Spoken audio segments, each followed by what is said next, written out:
Donc,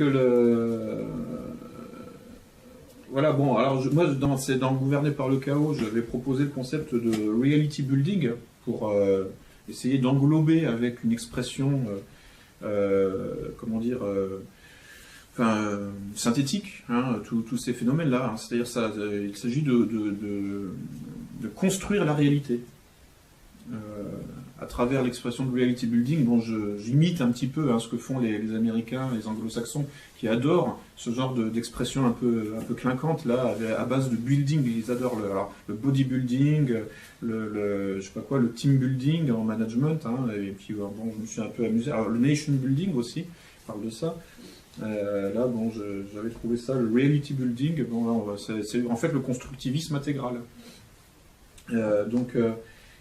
Et stratégique, donc un constructivisme stratégique qui vise à façonner la perception de l'environnement global, hein, c'est-à-dire la toile de fond au-delà des contenus individuels, c'est-à-dire le consensus hein, groupal, dont je parlais tout à l'heure, le groupthink, c'est-à-dire finalement l'ensemble des normes dont nous ne pouvons pas déroger, sans risquer le ridicule. Et puis à l'intérieur de ça, bon, il y a tout un tas évidemment de formulations, de combinaisons individuelles. Mais ce que le pouvoir essaye toujours de contrôler, c'est vraiment la toile de fond, c'est l'environnement. C'est pas les discours individuels particuliers. Donc, il faut réussir donc à façonner en fait les normes, hein, ce qui est normal et ce qui ne l'est pas. On a vu donc en 2012 hein, un gros travail, une grosse tentative hein, pour normaliser donc le mariage homosexuel, par exemple. Sachant que là, ce n'est que la locomotive. Hein. Après, il y a tout un tas de trucs qui arrivent derrière. Et donc, bon, ça n'a pas vraiment pris. Je veux dire, c'est encore sur un siège éjectable. Mais là, il y a eu un gros travail pour en fait inverser même la norme. Hein, et pour, en quelque sorte, réussir à nous inculquer que, finalement, c'est l'hétérosexualité qui n'est pas normale. Il y a eu tout un discours en fait, universitaire qui se met en place depuis les années 80 sur la critique de l'hétéronormativité, par exemple. Comme si c'était pas normal, justement. Et pour, en fait, essayer de d'inverser donc la norme, et donc dans l'objectif, avec pour perspective, en fait, fondamentalement, d'éclater, d'atomiser toute forme de normativité. C'est ça le but à la fin. Donc c'est toujours, là on est dans l'ultralibéralisme ou dans l'ultralibertarisme. Hein, l'individu est à lui-même sa propre mesure.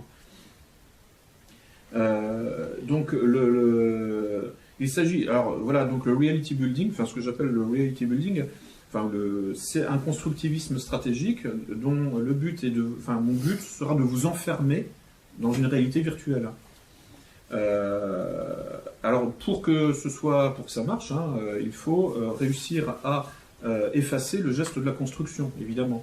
Parce que si le geste de la construction est visible, tout simplement on voit que c'est une construction. Donc ça ne marche plus, hein, puisque pourquoi accepter cette construction c'est-à-dire que là l'arbitraire devient perceptible. Une construction, c'est par définition, n'a rien d'absolu. Une construction peut succéder à une autre construction.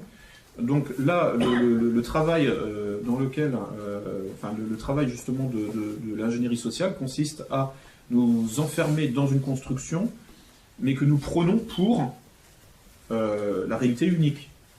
Hein, si nous percevons que c'est une construction, nous pouvons la comparer à une autre réalité. Donc l'unicité de cette réalité va être en quelque sorte mise en comparaison, et donc le relativisme devient possible par la comparaison.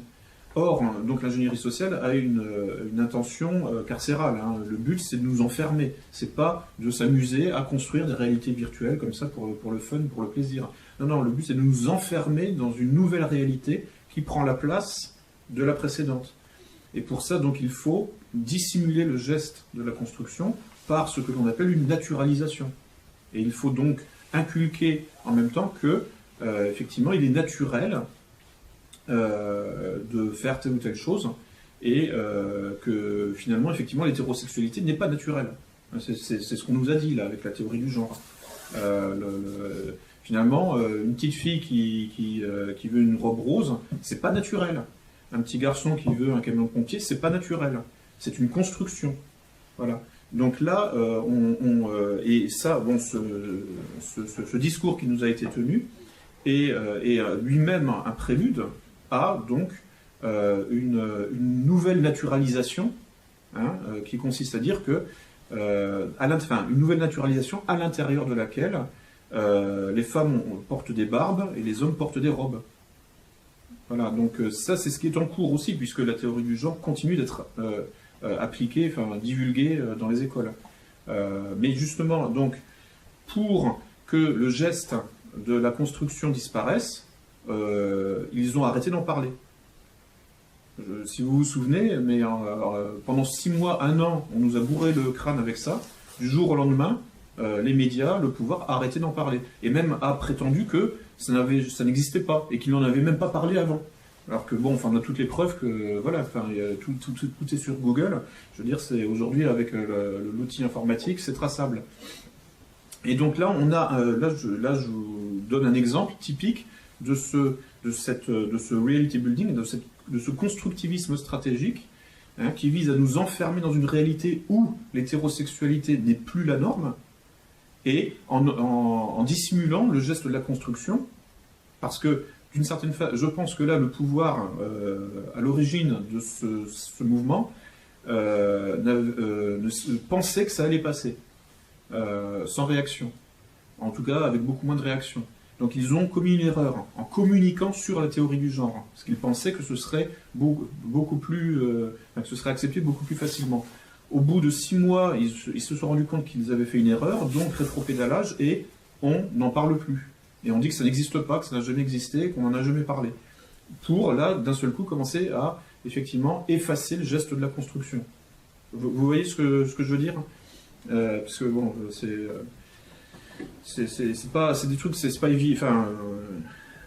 donc c'est pas des sujets très très courants par définition, puisque en fait il faut, le bon peuple doit rester totalement ignorant, hein, de ces techniques d'ingénierie sociale.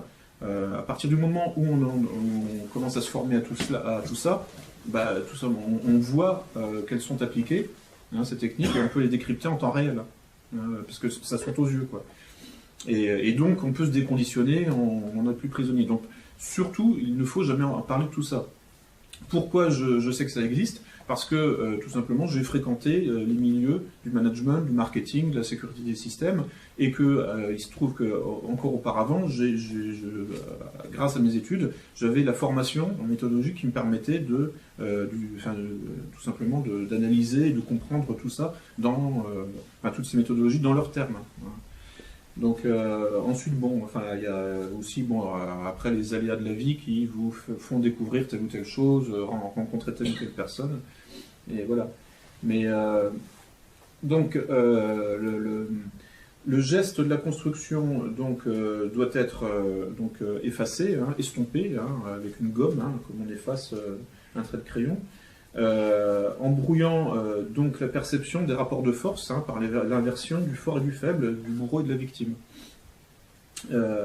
Alors évidemment, à terme, cette inversion vide les mots de leur sens, hein, ce qui rend le dispositif instable, et l'oblige, pour perdurer, à s'engager donc dans une fuite en avant vers l'élimination de toute contradiction et de toute limite. Hein, c'est-à-dire, à force de mentir, et de mentir sur le mensonge, et de rajouter des couches de mensonges qui s'empilent, les mots n'ont plus aucun sens. Là, aujourd'hui, le pouvoir en France en est là. Les mots qu'il utilise n'ont plus le moindre sens, parce que c'est des mensonges empilés les uns sur les autres. Hein. C'est une espèce de pièce montée de mensonges, quoi, comme un gros gâteau. Donc, au bout d'un moment, en fait, et tout ça, ça rend le système extrêmement instable, puisque le discours tenu s'éloigne de plus en plus du réel. Et bon, il y a toujours un problème quand même, hein, quand on s'éloigne trop du réel, quand vraiment il n'y a plus aucun rapport avec les faits. il y a de plus en plus de gens qui s'en rendent compte, quoi, enfin, tout simplement, en fait. Et donc, le système langagier, hein, c'est-à-dire le storytelling, la narration du pouvoir, de moins en moins de puissance de conviction, et donc de puissance d'infiltration aussi, hein, donc de puissance de retournement de nos esprits. Donc là, en effet, donc, et c'est pour ça que le pouvoir, aujourd'hui, est engagé dans une fuite en avant, hein, vers l'élimination, la suppression, l'extermination de toute contradiction, de toute limite. Parce que, bon, limite égale contradiction. Hein, voilà. Rencontrer une limite, ça équivaut à un retour du réel, hein, toujours.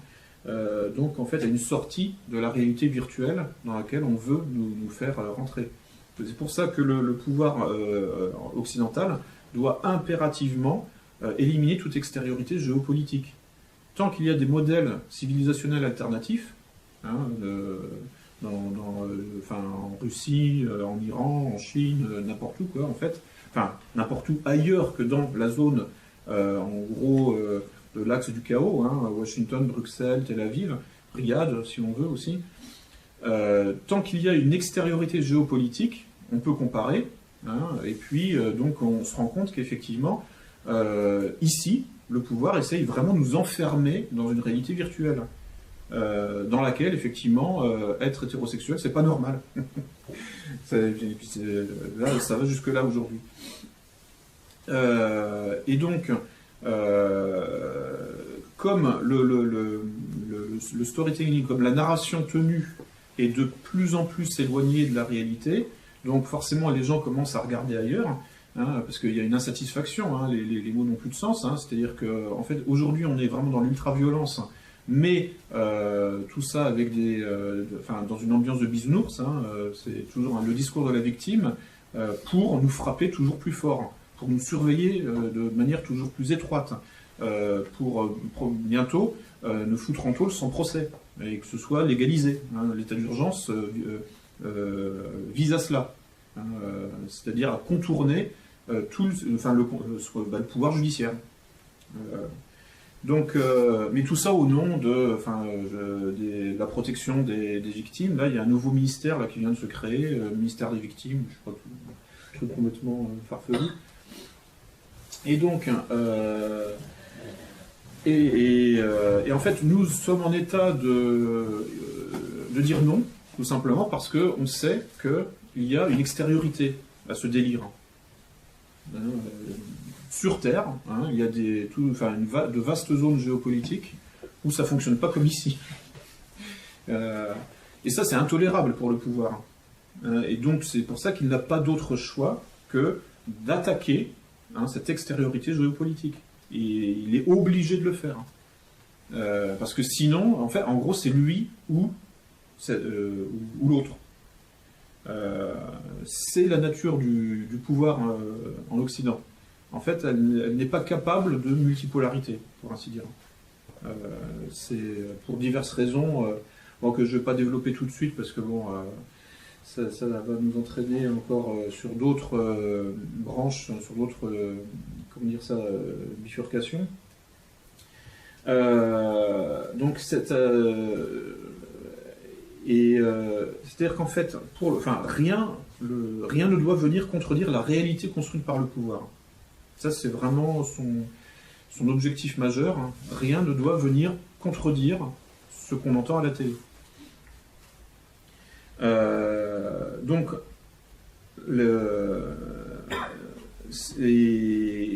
nous sommes des cibles, hein, de cette guerre cognitive, autant que les militaires. Hein. C'est pour ça qu'on parle de guerre hybride, c'est-à-dire, en fait, c'est une guerre où la différence entre cible militaire et cible civile s'abolit.